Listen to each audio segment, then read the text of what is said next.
영원히 있는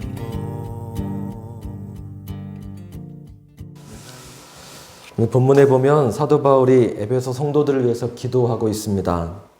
아버지 앞에 무릎을 꿇고 비노니 라고 하면서 어떤 기도를 했는가 하면 성령으로 너희 속사람을 능력으로 강건하게 하시오며 라고 했습니다. 바울의 이 기도는 우리가 얼마 전에 보았던 데살로니가 성도들을 위한 기도와는 조금 다릅니다. 데살로니가 성도들을 위해서는 그들의 선한 삶을 하나님 앞에서 기억한다. 그것이 바울의 기도였습니다. 데살로니가전서 1장 2절에 보면 우리가 너희 모두로 말미암아 항상 하나님께 감사하며 기도할 때 너희를 기억함은 너희의 믿음의 역사와 사랑의 수고와 우리 주 예수 그리스도에 대한 소망의 인내를 우리 하나님 아버지 앞에서 끊임없이 기억함이니 라고 했습니다. 이 데살로니가 성도들에 위한 기도가 조금 독특했습니다. 그들의 믿음의 역사, 사랑의 수고, 또 소망의 인내를 하나님 앞에서 끊임없이 기도하는 것이 바울의 기도였습니다. 그런데 이번에 에베소 성도들을 위한 기도는 또 조금 다릅니다. 속사람을 능력으로 강건하게 하시오며 라고 했습니다. 이런 차이는 아마 데살로니가와 에베소서의 그 장소, 상황에 대한 차이도 있었고 시대적인 차이도 아마 있었을 겁니다. 데살로니가 전서는 사도 바울 서신 중에서 가장 먼저 기록된, 첫 번째로 기록된 책이고, 그리고 이 에베소서는 비교적 가장 후대에 기록된 서신입니다. 이 두 서신의 연대 차이가 15년에서 한 20년 정도 차이가 나니까 시간도 그렇고 또 상황도 그래서 아마 이 두 기도가 차이가 나는 것 같고, 또한 우리가 하나님께 드리는 기도는 그만큼 스펙트럼이 넓고 아주 풍성합니다. 그래서 지난번에 데살로니가 전서 그 데살로니가 성도들을 위한 기도를 살폈는데 오늘은 에베소 성도들을 위한 기도가 어떠했는지를 같이 보고 싶습니다.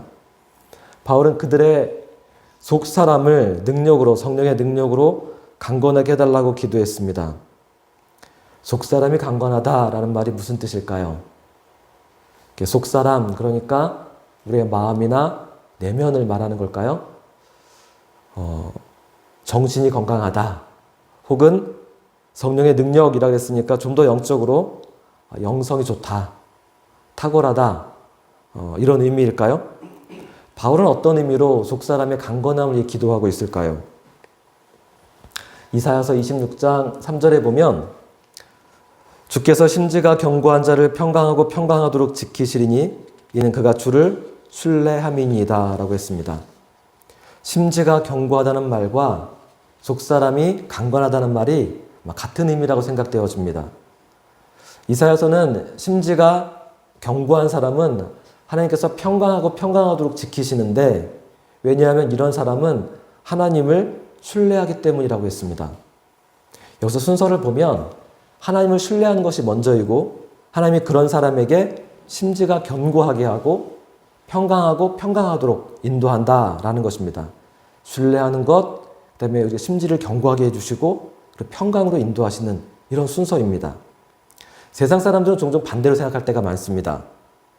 야, 넌 이런 상황에서 흔들리지 않는 거 보니까 강심장이다. 강심장이기 때문에 흔들리지 않는 건지, 흔들리지 않아서 강심장인지, 이게 닭이 먼저냐 달걀이 먼저냐 뭐 이럴 수도 있겠지만 성경은 분명하게 말씀하는 것은 하나님을 신뢰할 때 속사람을 견고하게 해주시고 그런 사람이 언제나 평강하다. 순서가 그렇게 된다라고 말씀하는 겁니다. 그래서 에베소 성도를 위한 바울의 기도는 이사야의 표현에 의하면 하나님을 신뢰하게 해달라는 기도였습니다.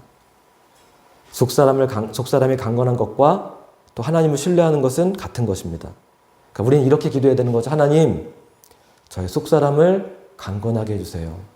하나님, 제가 하나님을 신뢰함으로 언제나 평강이 넘치게 해주세요. 이렇게 기도해야 되는 겁니다. 그렇다면 좀 더 구체적으로 속사람이 평강하다, 또 심지가 견고하다, 하나님을 신뢰하는 사람은 과연 어떤 모습일까요? 우리가 하나님 앞에 속사람을 강건하게 해주세요 라고 기도할 때 하나님 우리 안에서 어떤 일을 행하실까요? 에베소서는 옥중서신입니다. 사도 바울이 복음을 전하다가 감옥에 갇혔을 때 쓴 편지입니다. 3장 1절에 보면 그리스도 예수의 일로 너희 이방인을 위하여 갇힌 자 된 나 바울이 말하거니와 라고 했습니다. 바울이 옥에 갇혀서 쓴 편지입니다. 우리는 감옥에 갇힌다는 생각은 거의 하지 않습니다. 그럴 리도 거의 없으니까 수용시설에 들어간다. 이게 어떤 느낌일까? 잘 알지 못합니다. 그런데 얼마 전에 한동훈 법무부 장관이 취임하고 나서 100일쯤 되었을 때 서울신문과 인터뷰한 것을 보았습니다. 그 인터뷰에 보니까 그동안 법무부가 그 교정시설의 문제를 우선순위에 두지 않았다 그랬습니다. 그래서 교도소가 낙후되고 수용 인원은 과밀하고 또 소년범 같은 문제들은 그런 이슈들은 후순위로 밀렸다. 근데 본인은 취임하고 나서 그런 부분을 개선하려고 첫 방문지로 청주 교도소를 다녀왔다. 그런 말을 본 것 같습니다. 그러면서 이런 말을 합니다. 제가 지난 정권에서 검언 유착 사건에 연루되어 공격받을 때 조작과 선동으로 감옥에 갈 수 있겠다 생각했습니다. 당장 감옥에 가면 어떤 것이 두려운지를 현실적으로 생각했습니다. 그때 든 생각이 재소자의 사적인 공격에서 국가가 나를 보호해 줄 수 있을까 였습니다. 저는 한 장관의 인기나 또 그 검언 유착 진위 같은 것 관심 없습니다. 그런 이야기 하려는 것이 아니라 그가 감옥에 갈 생각을 했더니 두려웠다는 말이 재밌었습니다. 다른 재소자가 나를 공격할까? 그때 국가가 나를 보호해 줄까? 그러니까 인터뷰에서 그런 말을 한 정도라면 상당히 두려웠던 겁니다. 그 난다긴다 하는 사람도 감옥에 갈 생각을 실제적으로 해보니까 이게 정말 두려웠나 봅니다. 근데 바울의 시대는 지금하고 또 다릅니다. 훨씬 더 열악했습니다. 그때 인권이 어디 있고 또 감옥에서 보호가 말이 됩니까? 근데 바울의 옥중서신을 보면 두려움이 하나도 없습니다. 오히려 기쁨과 평강이 넘칩니다. 옥중서신인 빌립보서는 기쁨의 서신이라고 불려집니다. 에베소서에는 너희 속사람을 능력으로 강건하게 하시오며 라고 기도하고 있습니다. 우리가 바울을 보면 속사람이 강건한 것이 이런 거구나 라고 하는 것을 알게 되어집니다. 바울은 예수 그리스도의 일로 갇힌 자 되었습니다. 그런데 3절에 보면 바울이 그런 말을 합니다. 내게 주신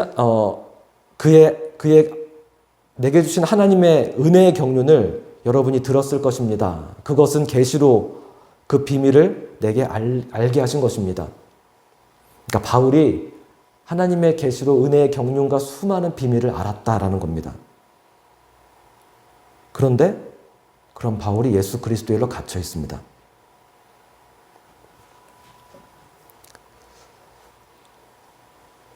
그래서 대단히 모순이 됩니다.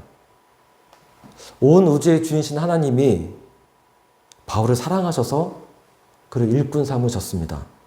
그런데 바울은 왜 옥에 갇혀 있을까요? 어딘가 잘못된 겁니다. 하나님의 하나님 되심이 잘못되었든가 바울에게 문제가 있지 않다면 이런 모순은 풀리지 않습니다. 하나님이 전능하신 것이 맞고 바울이 하나님의 특별한 은혜를 입었다는 것이 맞다면 왜 감옥에 있습니까? 그런데 바울은 이런 일이 전혀 모순이 아니라고 말하고 있습니다. 오히려 13절에 보면 너희를 위한 나의 환난에 대하여 낙심하지 말라. 이는 너희의 영광이니라 라고 말씀하고 있습니다.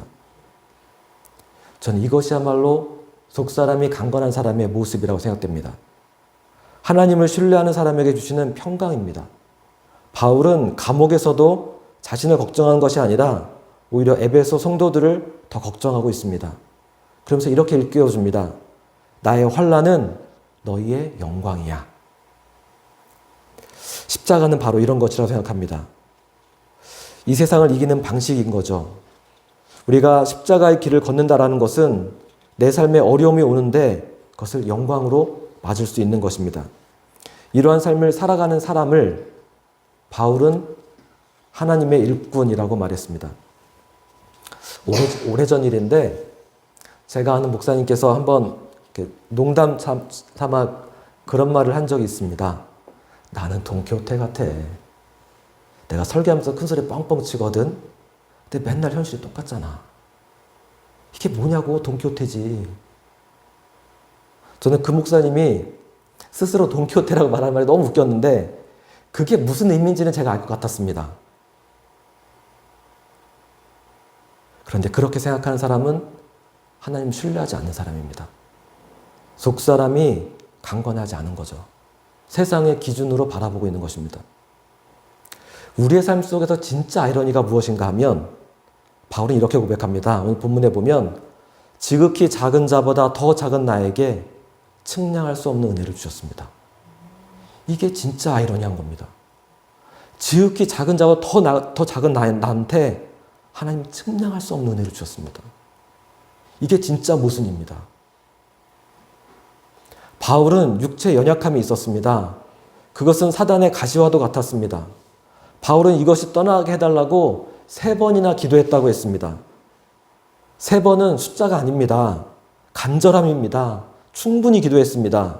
그런데 하나님 말씀하시기를 나의 은혜가 내게 족하다. 나의 은혜가 내게 족하다. 우리가 구하는 것은 육체적인 평안함이 아닙니다. 안락하고 풍요로운 삶이 아닙니다. 우리가 가야 할 길은 십자가의 삶, 그 고난의 삶을 살면서도 여전히 평강한 것입니다. 그것이 속사람이 강건한 것입니다. 바울은 감옥에 갇히고 육체적인 아픔이 있었지만 그것이 영광이라고 말하고 있습니다. 나의 은혜가 족하다라고 말하고 있습니다. 이런 바울처럼 속사람이 강건한 우리 모두가 되기를 원합니다. 하나님을 신뢰함으로 심지가 견고함으로 평강하고 또 평강한 사람, 우리 모두가 그것으로 세상을 이기는 그런 하나님의 사람, 그 모습으로 하나님의 영광을 드러내는 그런 삶이 되기를 간절히 원합니다. 같이 기도하시겠습니다.